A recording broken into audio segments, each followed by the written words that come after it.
Então, nós vamos ter alguns dispositivos, que são as pilhas e baterias. Lembrando que pilhas e baterias não são apenas essas pilhas pequenas e essas baterias pequenas que colocam em relógio, celular, brinquedo. Também incluímos aí baterias de carro e tudo. Todos são dispositivos que funcionam através de uma reação espontânea. O cronômetrozinho aqui dá, deixa eu subir ele aqui um pouco. Professor, o que é uma reação espontânea? É uma reação que acontece naturalmente, sem precisar da ação de um terceiro.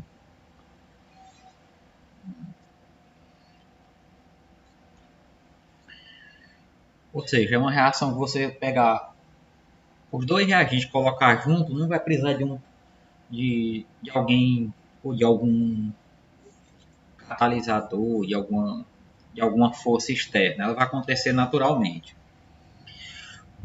Em contrapartida, nós também temos um processo chamado eletrólise, que é quando você passa uma corrente elétrica sobre uma solução ou sobre uma pilha e ela produz uma óxido-redução, ou seja, uma reação de óxido-redução. É comum a gente ver alguns dispositivos, algumas pilhas, que são chamados recarregáveis. Por quê? Porque esse processo aqui de eletrólise, a própria pilha recarregável faz. Ela faz todas as reações espontâneas de óxido-redução e ela descarrega, não consegue mais gerar carga, né? Gerar uma carga elétrica. Quando você bota, por exemplo, seu celular para carregar ou as pilhas recarregáveis, a gente chama de processo de eletrólise. Você está passando uma corrente elétrica e vai produzir uma reação de óxido-redução, ou seja, vai transformar os produtos em reagente para voltar a ser uma pilha. Aqui é só conceitos.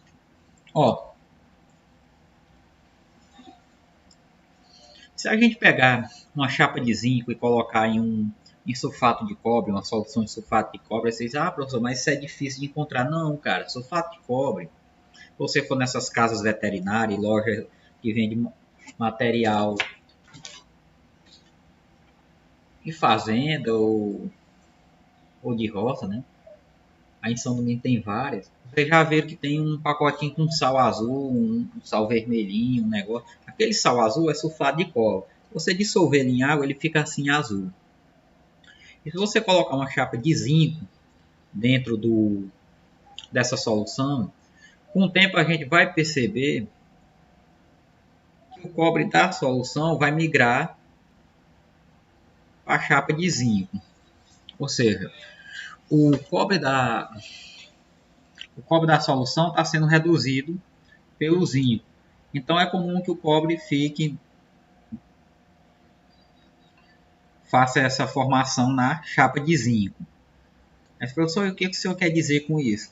O que eu quero dizer é que o zinco passa a ser o nosso agente redutor e o sulfato de cobre passa a ser o agente oxidante e a gente tem a formação de cobre metálico. E se a gente perceber aqui o fundo do becker, desse recipiente, ele também vai ter alguns átomos de zinco, que agora vai formar o sulfato de zinco. Então vejam bem, se eu conseguisse conectar uma situação dessa, interligar e passar uma fiação, então já daria origem a uma pilha, porque daí ia gerar uma corrente elétrica. Mas vamos aos momentos históricos primeiro. Peraí, tem gente pedindo para entrar.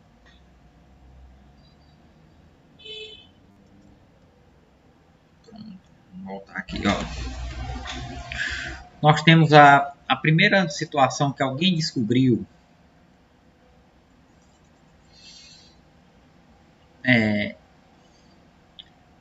as propriedades elétricas foi o médico italiano Luigi Aloisio Galvani. Aí você diz, professor, esse nome Galvani lembra galvanizado. Exatamente, foi um processo eletroquímico que recebeu o sobrenome desse cientista. Olha o que foi que ele descobriu. Ele descobriu que ao tocar um bisturi na perna de uma rã morta, próximo a um gerador eletrostático, ele notou que a perna do animal fazia contrações, ou seja, ela mexia. Ele fez essas experiências. Desculpa, gente. Ele fez essas experiências novamente com gás atmosférico e observou o mesmo fenômeno. Então ele criou uma espécie de teoria admitindo a existência da eletricidade animal, que seria responsável pelas contrações observadas nesse experimento. Então ele já percebeu que em algumas situações tem que entrar. Percebeu que em algumas situações passava-se corrente elétrica.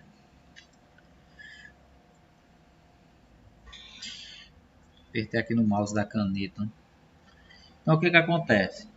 Posteriormente a ele, apareceu a primeira pilha elétrica, que foi criado pelo italiano Alessandro Volta. Aí essa pilha ela era construída da seguinte forma: ele tinha duas placas metálicas, uma de zinco e outra de cobre. Ele embebecia um algodão com salmoura e colocava entre as placas. Vocês perceberem aqui do ladinho, sempre era constituído de uma placa de zinco, algodão e salmoura.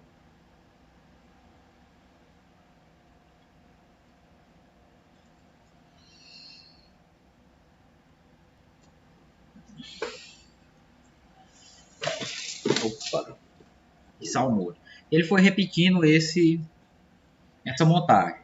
Por exemplo, terminou zinco, algodão embevecido, cobre. Aí algodão embevecido, zinco, algodão embevecido, cobre. E assim ele fez esse sistema aqui e montou a primeira pilha. A essas chapas de metais ele deu o nome de eletrodo, que é uma palavra que vem do grego que significa percurso elétrico. E cada conjunto de uma placa de zinco, algodão e cobre, ele deu o nome de célula eletrolítica ou cela eletrolítica. Então essa foi a primeira pilha criada pelo homem. Porém, entretanto, todavia, essa pilha ela liberava gases tóxicos devido a essa questão da salmoura e o contato com os dois metais. Então, um químico inglês chamado John Frederick Daniel, que Daniel, quando o pessoal fala pilha de Daniel, pensa que Daniel é um nome, na verdade é um sobrenome. Ele fez diferente. Em vez de fazer a salmoura com soluções ácidas, ele produziu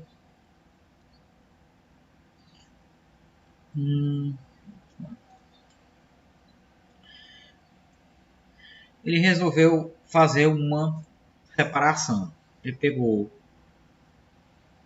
dois beckers, num ele colocou sulfato de zinco, como está aqui,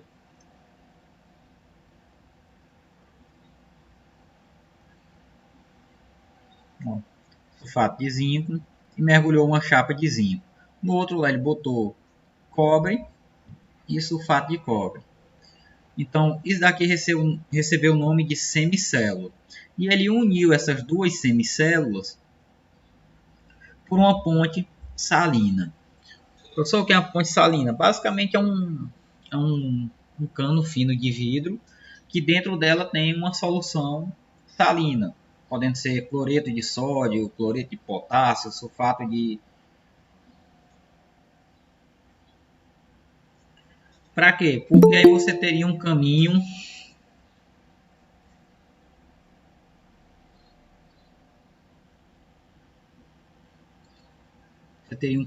por onde os elétrons faziam esse percurso. Veja que interessante. A gente já viu que a primeira pilha construída pelo Volta era de zinco e cobre. E o Daniel também utilizou os mesmos eletrodos.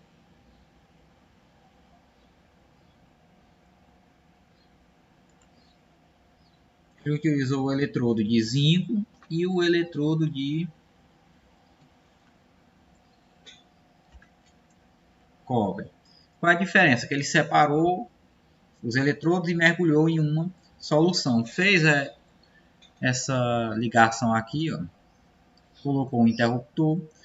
Quando ele abaixa isso aqui, a pilha passa a funcionar. Então, os elétrons saíam do zinco em direção ao cobre. A mesma coisa que acontecia na pilha do Volta, agora sem a liberação de gases tóxicos. E nesse formato a gente tem um equilíbrio dinâmico da pilha. Então, gente, o que basicamente vai acontecer? Nós vamos ter duas reações nessa pilha. Nós vamos ter a oxidação do zinco, da chapa de zinco, e vamos ter a redução do cobre, mas do cobre da chapa não, o cobre da chapa ele já está reduzido. Basicamente, nós vamos ter a redução dos íons de cobre na solução. Olha o que acontece. Se a gente analisar bem o que acontece no mecanismo de oxidação, a gente sabe que o zinco metálico se torna íon. Se ele se torna íon, ele sai da chapa e vai para a solução. Por isso que ocorre essa redução do tamanho da chapa de zinco. E os íons de cobre da solução são reduzidos e consideravelmente eles ficam aqui na chapa de cobre. Então tem o aumento do volume da chapa de cobre. Então, o que eu reduzo? Os íons da solução de cobre. O que eu oxido? O zinco do eletrodo. Então vejam bem, a gente só pode fazer a redução quando você tem um íon. No caso da pilha. Aí tem mais gente pedindo para entrar.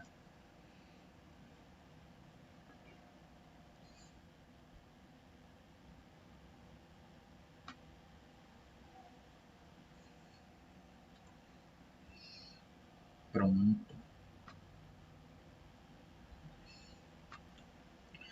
Eu reduzo íons da solução de cobre e oxido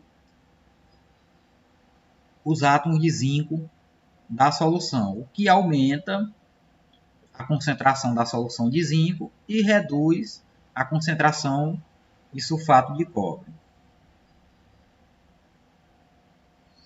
Aí a gente tem que entender que existem as partes que a gente vai chamar de anodo e cátodo. Tem gente que chama ânodo e cátodo. Ó, vocês perceberam que tem um sinal de negativo e um de positivo. Qualquer pilha que vocês pegarem, podendo ser essas pilhas secas, eu tinha até uma aqui para mostrar, né? Elas vão funcionar da seguinte forma. Ela vai ter sempre um lado negativo e um lado positivo. O lado negativo,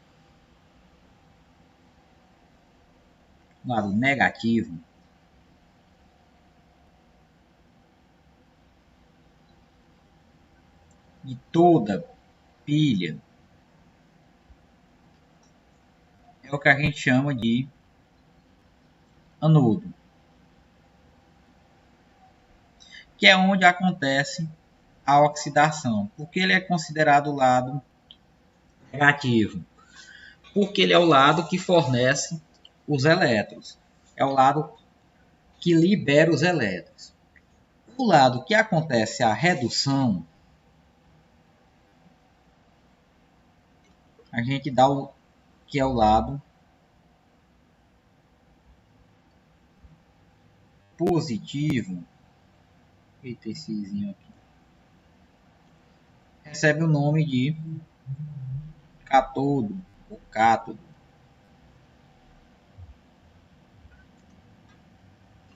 O que vai acontecer? Então a gente tem três partes. Nós vamos ter o eletrodo, que é o anodo, que é onde ocorre a oxidação, que é o lado negativo. Nós vamos ter o cátodo, que é o eletrodo que vai sofrer a redução e é considerado o lado positivo. Então, toda vez que vocês veem uma pilha, vocês sabem que daquele lado é do lado que tem o sinal positivo é o cátodo, do lado que tem o sinal negativo é o anodo. E a ponte salina. Como vocês sabem, o termo ponte é utilizado para ligar dois lugares. Então, vocês estão unindo duas semicélulas. Quais são essas semicélulas? É a semicélula do cobre e a semicélula do zinco. Então, vocês memorizem isso daqui, que isso aqui é importante. Saber qual o lado negativo e qual o lado positivo de uma pilha. Lembrando, sempre que vocês tiverem dois metais, sempre um vai ser o anodo e o outro vai ser o cátodo. Você não pode ter numa pilha dois anodos e dois cátodos. Sempre um vai ser anodo e o outro cátodo. Aqui já está até mais explicado. Então, existem várias formas de você representar uma pilha. A primeira é o desenho. Mas aí vocês não vão ter sempre tempo ou necessidade de representar a pilha com todas essas imagens. Então existe uma forma de representação mais simples, onde eu coloco simplesmente o eletrodo, que é o anodo, e o eletrodo, que é o cátodo. Como é que eu vou fazer isso? Utilizando os processos. Por exemplo, vou escrever aqui. A gente sabe que o zinco era metálico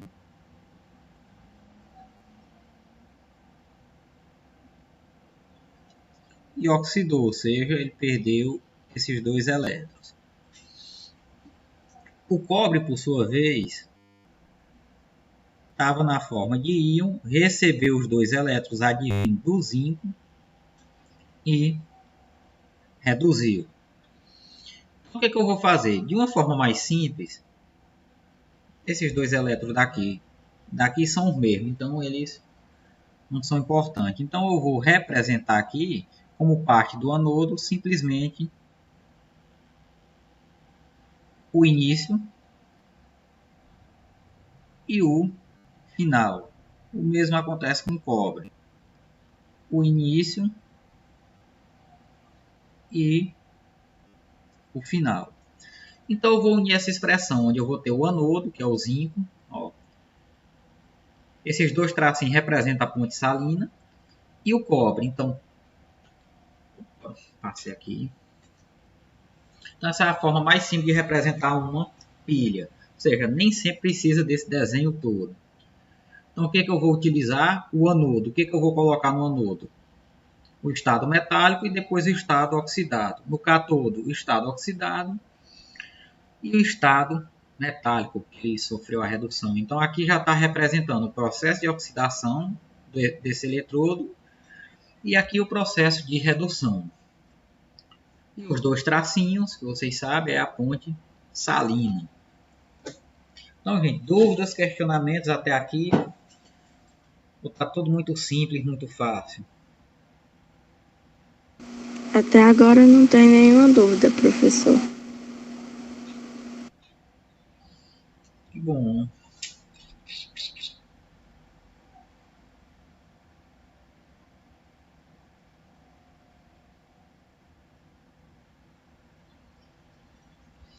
Então, vamos lá. Agora, gente, vamos para a chamada força eletromotriz, ou FEM, que na verdade é a parte de cálculo desse conteúdo. Quando você tem uma pilha, clara e evidente,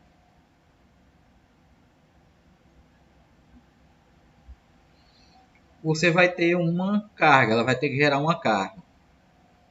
E para ela gerar essa carga, a gente tem como medir essa carga, essa força eletromotriz, ou essa... Lá em física é comum até vocês verem o nome DDP, diferença de potencial.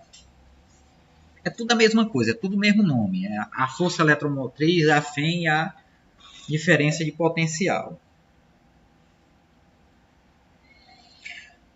Como é que isso vai funcionar? Por incrível que pareça, como a gente sabe que a gente vai ter dois eletrodos, o catodo e o anodo, é só a gente subtrair a diferença de potencial. Mas qual potencial? A gente utiliza o potencial de redução do metal. Quem tem o maior potencial de redução vira o catodo. Quem tem o menor vira o anodo. Que é aqui responde a primeira pergunta. Qual metal eu sei que é o catodo e qual que é o anodo? O catodo é o que tem o maior potencial de redução. Vou até botar aqui. Ó.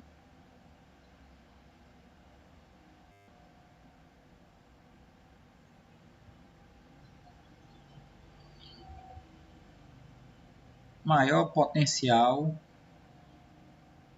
de redução. E o anodo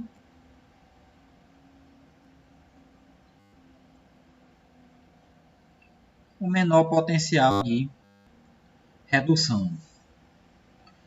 Como é que a gente observa isso? Ou como é que a gente faz usando isso daqui, ó? Diferença de potencial de uma pilha é igual ao potencial de redução do catodo menos o potencial de redução do anodo.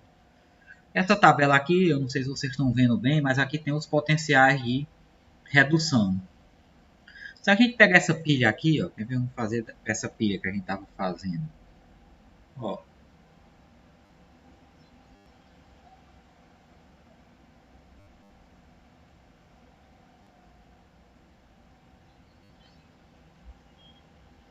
Aqui é mais fácil a gente ver, porque a gente já sabe quem é o anodo e quem é o catodo. Pronto. Para essa situação, a gente vem bem aqui, ó. Cobre. Ó, cobre ganhando 2 elétrons, porque tem a redução dele, ele ganha só 1 elétron. Ó, potencial para essa situação do cobre. Então eu vou botar bem aqui. Ó. Redução do cobre.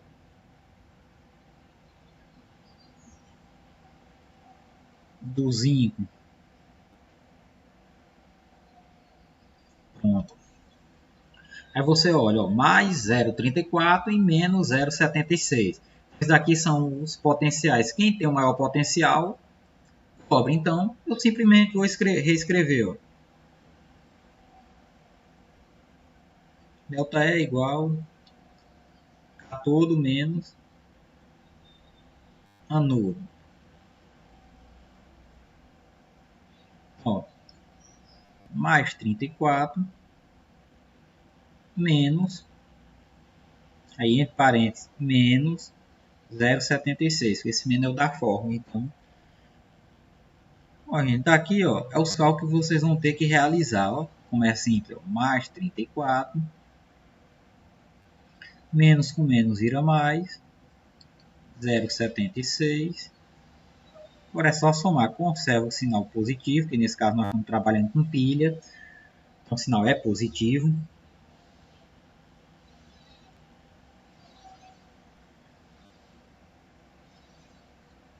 Pronto, terminou o cálculo da nossa pilha.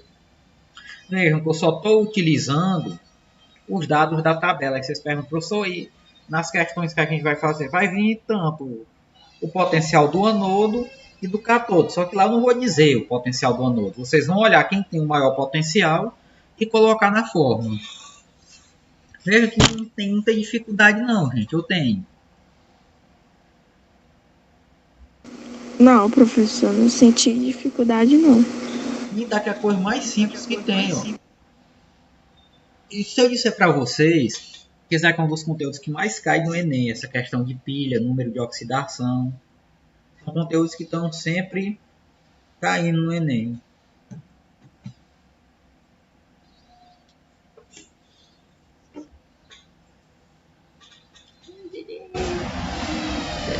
Papai! Me pedindo para entrar. Vamos lá.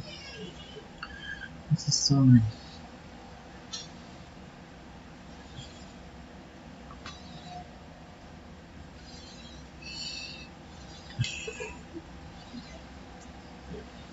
Então, lá vamos nós. Agora vamos entender como vai funcionar as coisas quando a gente tem dois potenciais negativos. Ó, a gente sempre utiliza como marco o hidrogênio. Ele aqui é zero, tá vendo? O potencial de redução do hidrogênio é zero. Agora, por exemplo, se eu tiver... Vou botar esses dois bem aqui logo. O chumbo e o estânio. Se eu tiver um eletrodo de chumbo e um de estânio.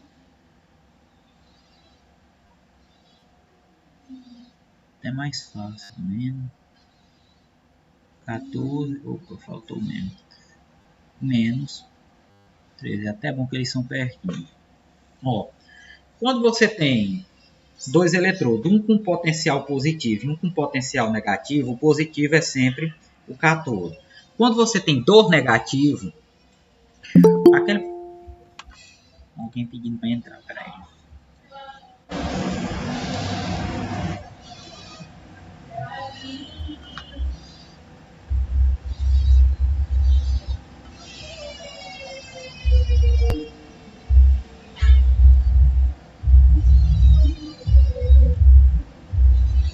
Pronto.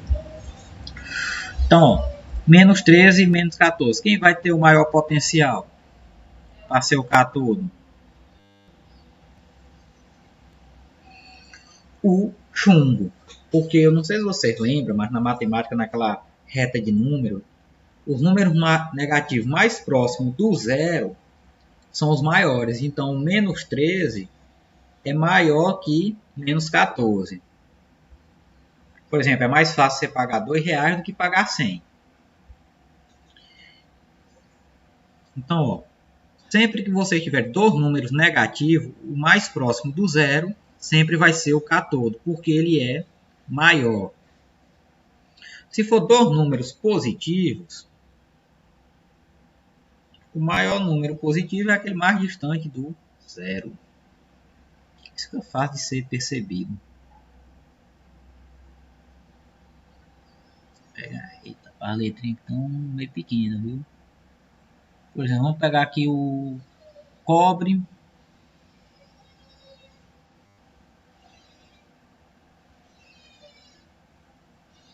e a prata.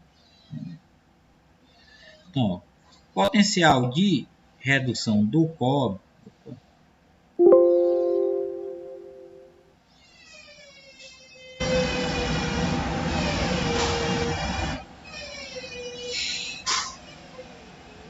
essas coisas sensíveis. Pronto, ó. O potencial do cobre é mais 34, então da prata é mais 80. Então, por o potencial da prata ser maior, ela passa a ser o cátodo. Então, o que vocês vão olhar? Sempre lá vai ter, na questão, vai ter dois potenciais. A pilha ela vai ter sempre dois eletrodos. O professor pode ter uma pilha com mais eletrodo? Pode, mas sempre vai ser os dois. Por exemplo, eu tenho uma pilha com 8 eletrodos. Vão ser 4 de um metal e 4 de outro.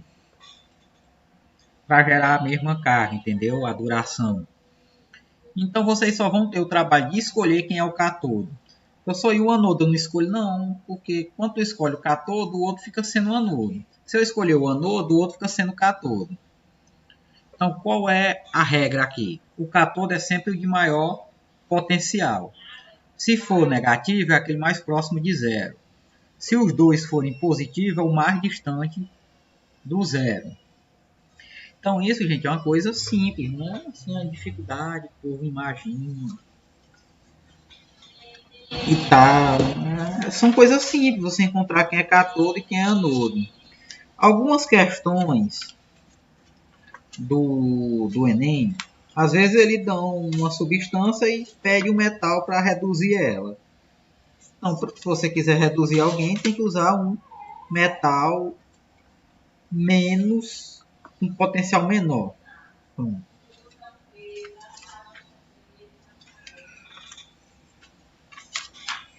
Então vamos aos nossos exemplos para ficar mais assim.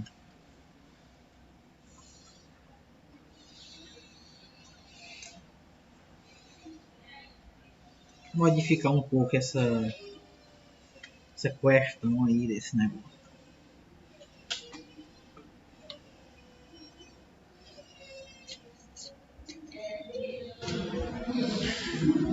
Para me escrever o exemplo, eu vou ter que digitar, entendeu? É para digitar.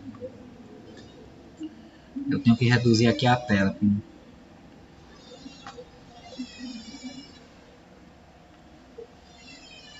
Tirar esses potenciais, porque aí.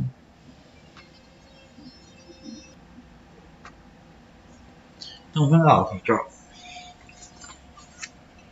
Primeiro, eu tenho dois eletrodos aqui. A própria questão fala. Só vou consertar aqui no lugar desse um sinal aqui é um mais. Nós vamos ter um eletrodo de prata e um de chumbo. Se a gente olhar, eu tenho um positivo e um negativo. Então esse positivo vai ser o nosso cátodo. E o negativo, o anodo. Pronto. Eu já sei quem é quem agora. Agora só é organizar na equação. Vou botar assim.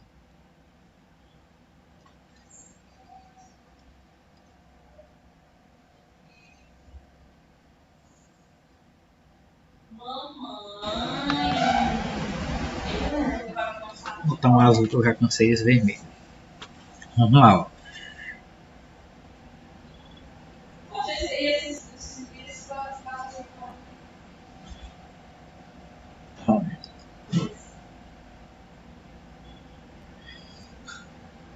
Potencial padrão. Pronto.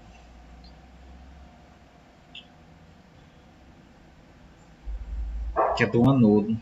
Mas se vocês quiserem botar. Pronto. Anodo. Então, ó.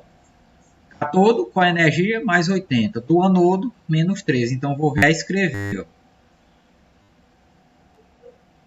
Mais 0,8 ou 0,80 menos da fórmula, aí o menos do 0,13. Lembre-se disso, gente, tem gente que só bota um menos, aí o resultado dá errado. Coloque os dois sinais. Como eu disse, 0,8 ou 0,80, tanto faz. Menos com menos vira mais, e agora eu tenho essa situação. Então, ó, conserva o sinal de positivo e soma. Realmente é volts. Eita. Pronto, gente, terminou. Alguém tem alguma dúvida sobre essa questão, sobre essa montagem aí?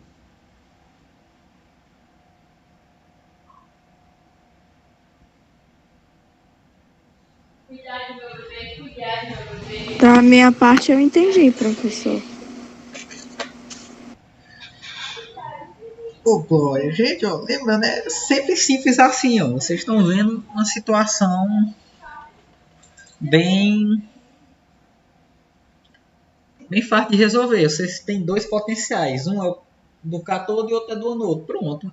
Quem é o do cátodo? O maior. Quem é o anodo? O menor. Pronto. Agora vamos lá. Por exemplo, número 2. Nós temos aí, ó, uma pilha formada, né, pelo chumbo e pelo magnésio. Algumas questões colocam essa reação de redução. Então eu vou olhar para esses valores. Ó, menos 13 e menos 2,3. Se a gente passar uma reta, a gente fez naquela hora, ó, vai ter menos 0,13 aqui e o menos 2,38 aqui. Então, o nosso cátodo vai ser esse próximo do zero. Porque 0,13 menos 0,13 é maior do que menos 2,38. Já sei quem é o cátodo, que no caso é o chumbo. Então eu vou reescrever a equação. No caso, a equação não, a fórmula. Diferença de potencial é igual ao potencial do cátodo menos o potencial do anodo. O potencial do cátodo é menos 0,13 menos 2,38. Lembrando, gente, não existe pilha com a diferença de potencial negativo, tem que ser sempre positivo. E não existe, por exemplo, pilha negativa. Não tem como existir. Então, 0 menos 13 mais 2,38. A diferença de potencial, ó, conserva o sinal do maior e subtrai 2,25 volts. Pronto, gente. Encerrou. É isso. Ó. Não tem assim muito o que falar não, cara. É isso. As questões são nesse estilo. É você ir calculando as pilhas. Aí, por exemplo, o que pode vir na questão? Pode pedir a diferença de potencial e quem é o cátodo. Se você fez o cálculo, você sabe quem é o cátodo. Se você fez o cálculo, acertou o cálculo, mas não sabe quem é o cátodo, então você se perdeu no meio do caminho, porque você respondeu.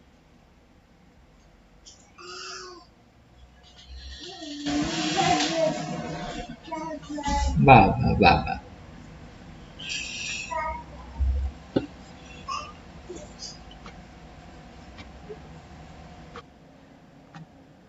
Então vamos lá para a próxima questão.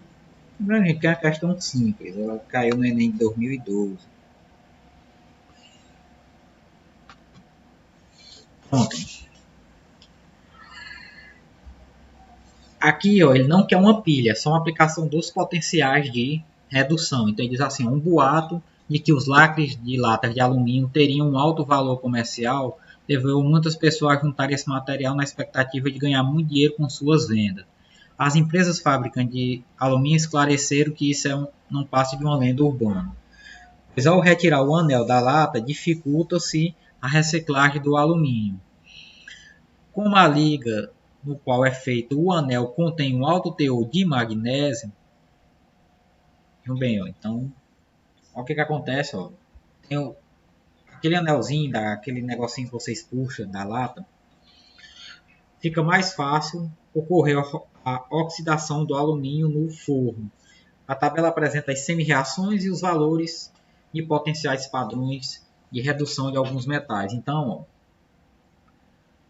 nós temos aqui, ó, a ponta, ó, aqui é o potencial do alumínio, aqui é o do magnésio. Aí nós temos lítio, potássio, zinco e cobre. Por que eu não conto o alumínio? Porque o alumínio é o metal da lata.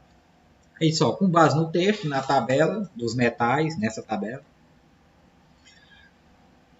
que metais poderiam entrar na composição do anel das latas com a mesma função do magnésio, ou seja, proteger o alumínio de oxidação no forno e não deixar diminuir o rendimento de sua reciclagem. Vamos lá. Primeiro, esse daqui é o que a gente quer que não sofra oxidação. Se ele não sofre oxidação, então a gente tem que fazer com que ele reduza. Se ele tem que reduzir, então ele vai ser o de maior potencial. Se a gente pegar o zinco, ó, o zinco, o potencial dele é menos 76, é maior do que o do alumínio. Do cobre também é maior do que o alumínio. Ó. Se a gente fizer aqui uma reta, torta aqui só, e botar aqui 0, coloca bem aqui, ó, mais 0,34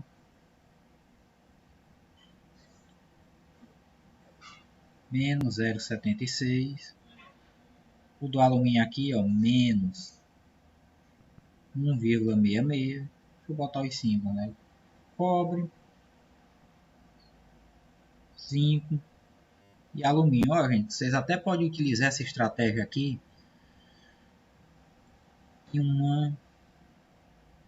uma prova. Fazer essa reta e colocando os potenciais.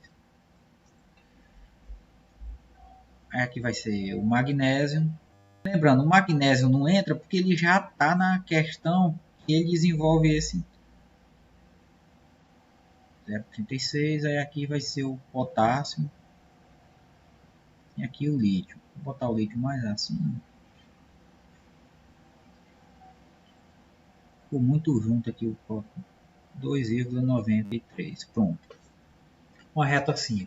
Ele pergunta assim: somente o lítio possui o menor potencial de redução, somente o cobre, pois ele possui maior potencial, ou seja, ele quer materiais que a gente consiga reduzir o alumínio, não deixar o alumínio oxidar. Então, esse alumínio vai ter que reduzir.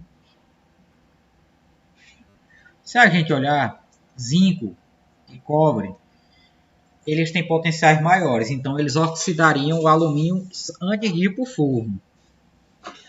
Então, essa letra B aqui, a gente elimina ela.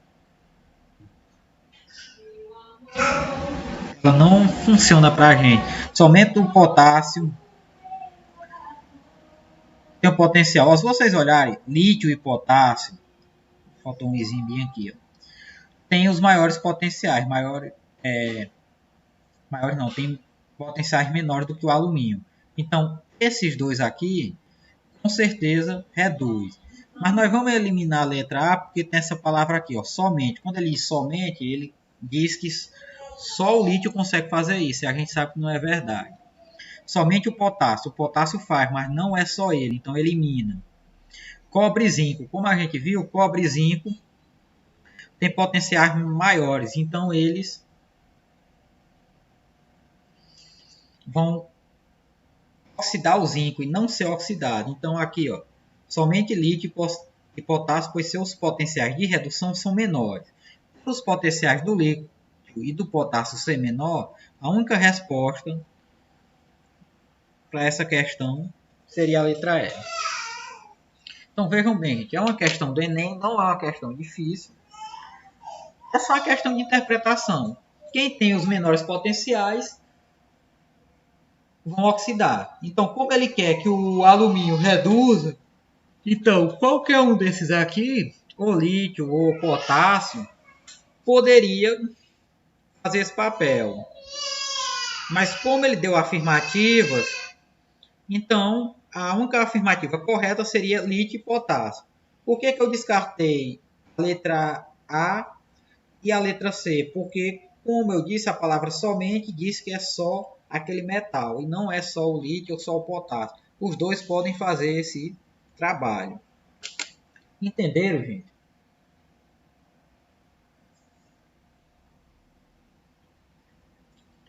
Entendi. Que maravilha! Então, gente, hoje a gente vai ficando por aqui. Até a próxima aula, se Deus quiser.